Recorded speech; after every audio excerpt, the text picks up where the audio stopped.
पढ़ेंगे तो लिखा है ऐसे ठंड के समय यीशु का जन्म हुआ और वो जन्म गौशाला में हुआ। गौशाला में जहां पे जानवरों को रखा जाता है, एक ऐसे स्थान में यीशु मसीह का जन्म हुआ। यीशु मसीह इसलिए गौशाले में पैदा हुआ ताकि हर एक जाति के लोग, हर एक भाषा के लोग यीशु से मुलाकात करने पाए। हालेलुया।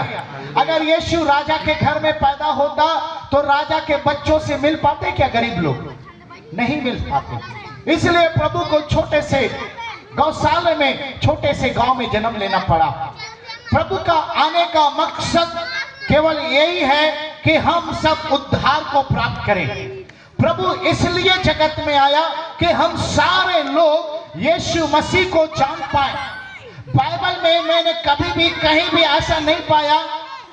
इस बाइबल में 66 पुस्तक में, 27 नए नियम में, पुराने अध्याय में, नए नियम में, 66 पुस्तक में, बाइबल में कहीं ऐसा मैंने नहीं पाया।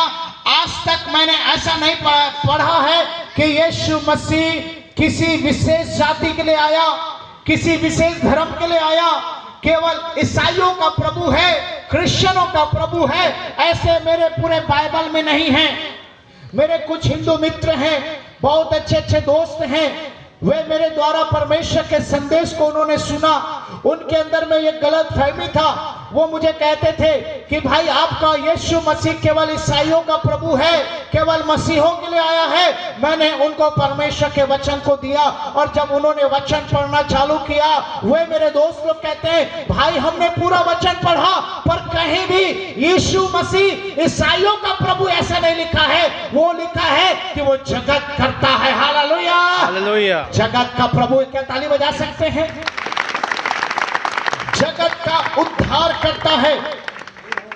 आज की रात मैं और आप जब परमेश्वर के संदेश को सुनने के लिए जा रहे हैं, अपने जीवन को परमेश्वर के वचन के लिए जब तैयार करने वाले हैं, मेरे साथ आप वचन निकालिए। पास्टर साहब पढ़ने में अगुवाई करेंगे। मरकुस रचित सुसमाचार उसका 4 अध्याय उसके 35 पद को पढ़ेंगे। मैं ज्यादा समय नहीं लूंगा, ठंड का समय है, लगभग आधा घंटे में मैं समाप्त कर दूंगा। आधे घंटे के अंदर में प्रभु के वचन को समाप्त करेंगे 8:30 बजे। परमेश्वर का वचन क्या कहता है? पढ़िए पास्टर साहब 35 पद। उसी दिन जब सांझ हुई तो उसने चेलों से कहा, आओ हम पार चले। हालेलुया। क्या जोर से हाथ उठा के बोलेंगे हालेलुया, हालेलुया। हाँ, लगना चाहिए कि हम लोग कहीं बैठे हैं, प्रभु की आराधना कर रहे हैं। हालेलुया। वो स्वर्ग को परमेश्वर बनाने वाला परमेश्वर पृथ्वी में रहना चाहता है। Hallelujah, hallelujah. स्वर्ग में रहना उसको अच्छा नहीं लगता, वो रहना चाहता है अपने लोगों के बीच में। Hallelujah, hallelujah. और आज वो हमारे बीच में उतर आया है। परमेश्वर यीशु मसीह अपने शिष्यों से, अपने चेलों से कहते हैं चलो हम उस पार चले। बोलो सब उस पार चले। सब लोग बोले उस पार चले, उस पार चले। भाई लोग बोलेंगे पहले उस पार चले, उस पार चले। बहन लोग बोले उस पार चले। हालेलुया।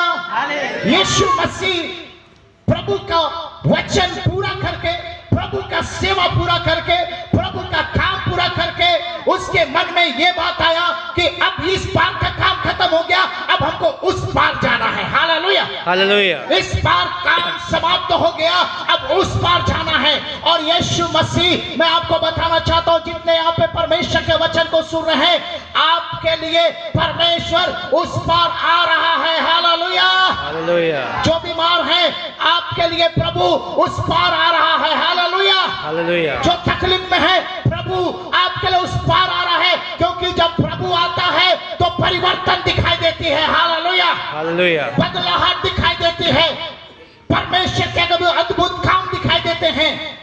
उस पार हमको जाना जरूरी है। प्रभु ने अपने चेलों को कहा इस पार का काम खत्म, अब हमें उस पार जाके प्रभु का संदेश देना है। उस पार जाना है प्रभु के वचन को बताने के लिए, उस पार जाना है परमेश्वर के संदेश को देने के लिए, उस पार जाना है बीमारों के लिए प्रार्थना करने के लिए, उस पार जाना है सुसमाचार प्रचार करने के लिए, उस पार जाना है परमेश्वर के चिन्ह चले। हालेलुया। हालेलुया। तो यीशु मसीह चेलों को कहा इस पार के बलदा, अब हम उस पार चलेंगे। आज की रात में कहना चाहता हूं, इस नगर के लिए प्रभु यीशु मसीह इस पार आ रहा है। हालेलुया। हालेलुया। पास्टर साहब, इस पार यीशु आ रहा है। हालेलुया। प्रभु ने आपको यहाँ इसलिए रखा है कि आपके द्वारा इस पार काम करें। हालेलुया। अद्भुत काम करें। आपको मैं कहना चाहता हूं, जितने बीमार हैं, जितने तकलीफ में, जितने प्रकार की समस्याओं को आप झेल रहे हैं, आपके लिए प्रभु आ रहा है, क्योंकि उस पार